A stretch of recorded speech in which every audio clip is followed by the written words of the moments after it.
So, again, I've had 3 years to really think about how I want to put together this series. And I've decided I just want to be myself and talk about it. I don't want it to be rehearsed. I just want to talk. So, minding my own business, I'm sitting in the hospital in my bed. I'm not sitting, I'm laying. And I remember thinking to myself, I was just so sick. I was just so sick. And I was thinking, what's going to happen to me?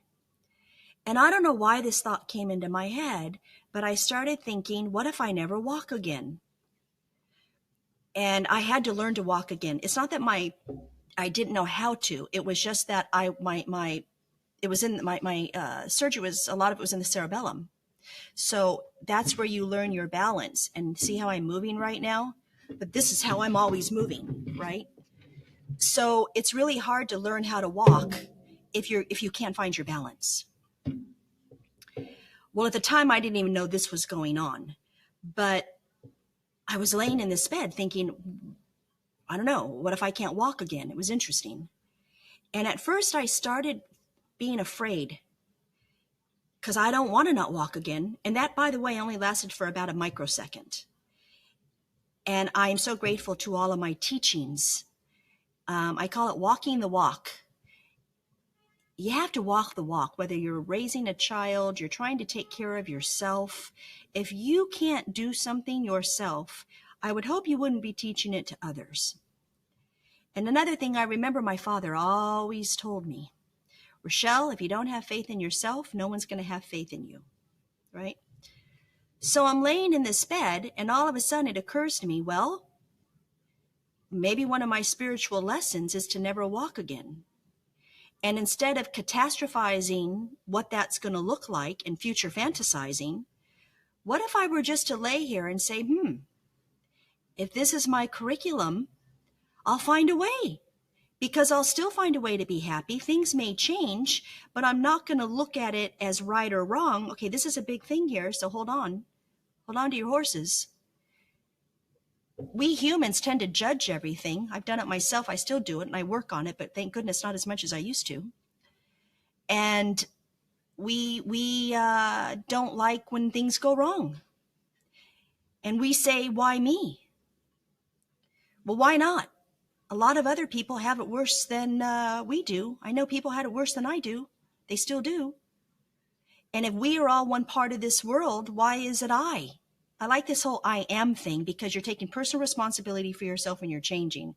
But what I'm not real excited about is what about we are? We are all together. We are all created equal. We are all one. If one person can change themselves, then our world will change. It starts with you first.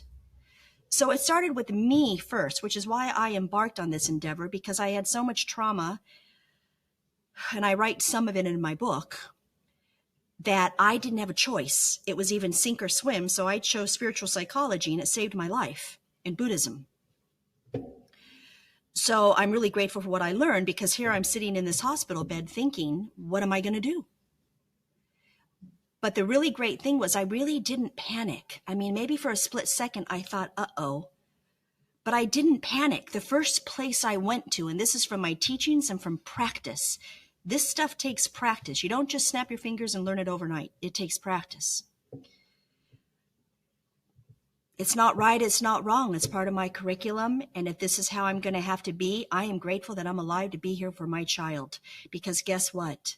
My child can pick up the phone and call me. She can sit in front of me. I can fly and see her or wherever she is in the world. Maybe I'm in a wheelchair, but I still can think. I can talk. I'm alive. And if this is the way it's going to have to be, then I'm not going to catastrophize it. I'm just going to move on. And I felt at peace. And it is something that I've also had to do. When I was, when I got out of the hospital, I had a wheelchair because it was hard for me to move around. And that was part of my lesson. Then I got a walker, and now I have a cane. And at times I don't walk with my cane. It just depends what the situation is. And 3 years later, I'm much better than I was. I'm still struggling, and a lot of times I hate my life. But I have tools that I can use to get myself through it. And through all my teachings, I'm really lucky because now I can not only help myself and my child, but I can help my clients and hopefully you if you are watching this. It's been rough, but you have to choose if you want to catastrophize your thoughts or you're going to just accept what's going on. And sometimes when things aren't good, we just have to accept that we don't feel good and make it okay. We just have to make it okay. And when you do that, then you're not fighting. You're not pushing against it. You're accepting it. You're not making it wrong. And you just slow down and take a breath. And you just know that no matter what happens, somehow life will present us what we need to handle and work with. And then we get to choose how we're going to do that. And I have done that throughout the last 3 years of this interesting journey. I have definitely had my moments where I've called my mom on the phone crying. A couple times my dad when he was alive. It's been rough. My husband and my daughter, my friends, they've seen me. But I will say most of the time I can handle it on my own, and I work through my thoughts and figure out how am I going to do this. And this is what this video is about. How can you work through your thoughts and find peace? How can you change your perception? And some of these stories I think are really going to help you, because if I can do it, and in my next video I'm going to speak about, I'm going to say one of my heroes that I really look up to, Dr. Viktor Frankl. He can do it. So can you. I look forward to seeing you in the next video.